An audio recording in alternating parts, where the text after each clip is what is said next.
Assalamualaikum warahmatullahi wabarakatuh. Bertemu kembali dengan Ibu dalam pelajaran IPA hari ini ya.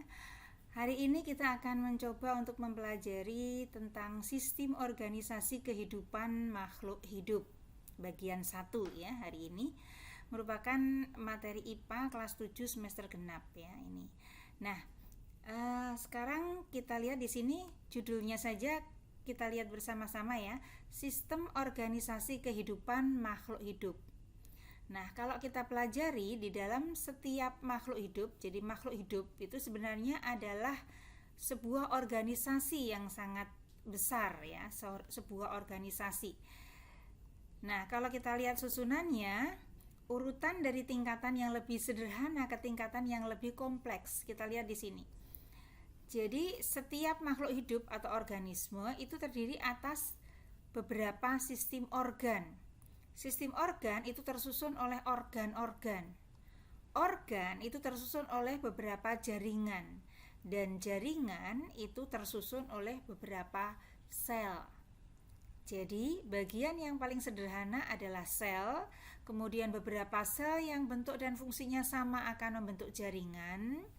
Beberapa jaringan akan bekerja sama untuk membentuk organ, dan beberapa organ ini akan menyusun sistem organ.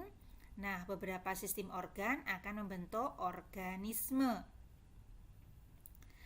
Nah, kita lihat ya, jadi hari ini nanti kita akan mempelajari satu persatu, khususnya adalah tentang sel. Ya, ini adalah bagian pertama, kita hanya akan pelajari tentang sel. Kita lanjutkan ya. Sel. Nah, Robert Hooke itu pertama kali mengamati sel gabus pada tumbuhan. Nah, dia melihat bahwa sel itu bentuknya kotak-kotak kosong. Kemudian dilanjutkan dengan penelitian dari Sladen dan Swan. Nah, mereka menyimpulkan bahwa sel merupakan unit terkecil. Nah, jadi dari sini bisa disimpulkan bahwa pengertian sel adalah unit struktural dan fungsional yang terkecil dari makhluk hidup. Nah, di sini sel itu dibedakan menjadi dua macam, yaitu sel prokaryotik atau sel yang belum mempunyai membran inti, dan sel eukaryotik atau sel yang sudah mempunyai membran inti.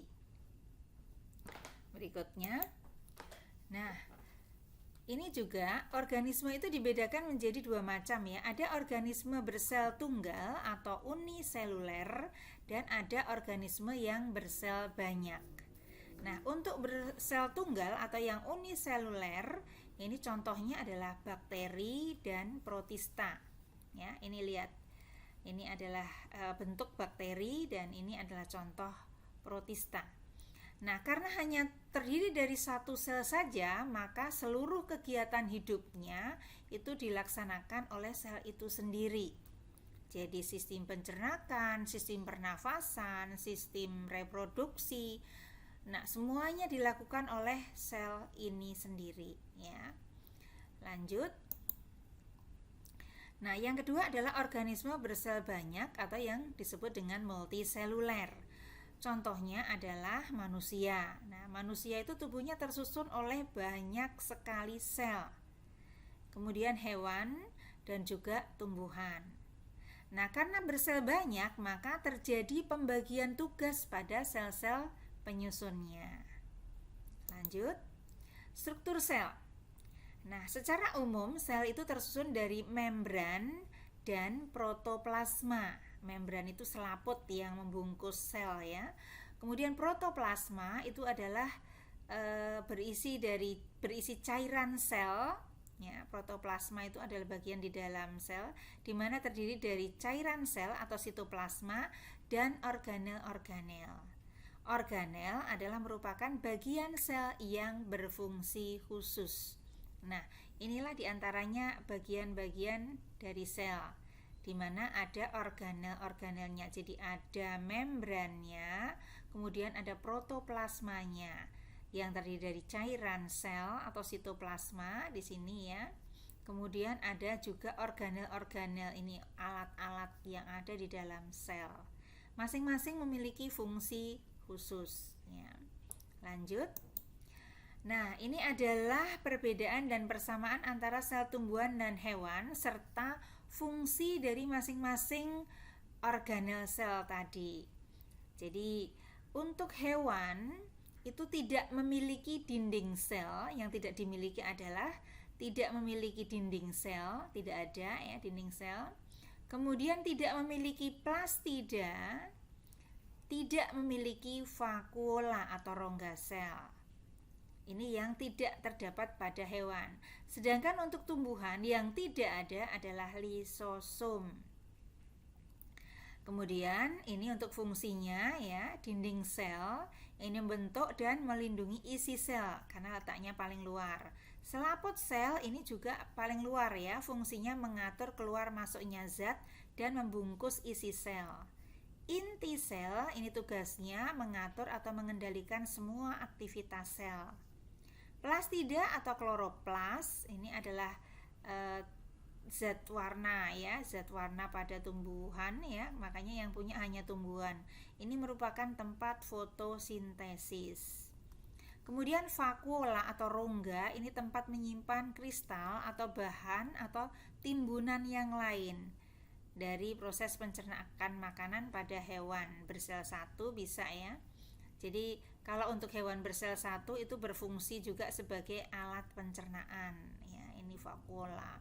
Kalau yang lain itu umumnya sebagai tempat menyimpan bahan-bahan yang digunakan, yang belum digunakan. Jadi tempat penyimpanan ya. Kemudian mitokondria ini adalah pusat pembakaran atau pernafasan atau respirasi sel. Kemudian lisosom itu adalah alat untuk mendaur ulang benda-benda asing yang terdapat dalam sel. Ya, kemudian badan Golgi ini fungsinya adalah membantu pembentukan protein, mengeluarkan zat keluar dari sel ya. Kemudian retikulum endoplasma ini fungsinya membantu metabolisme protein, lemak dan karbohidrat. Sedangkan yang terakhir ini ribosom membantu pembentukan protein dan juga mengeluarkan zat keluar sel. Jadi ini juga untuk alat pengeluaran juga ya. Nah, itulah beberapa hal yang perlu kita ketahui tentang sel, baik sel tumbuhan maupun sel hewan. Jadi intinya kita harus tahu benar apa itu sel ya.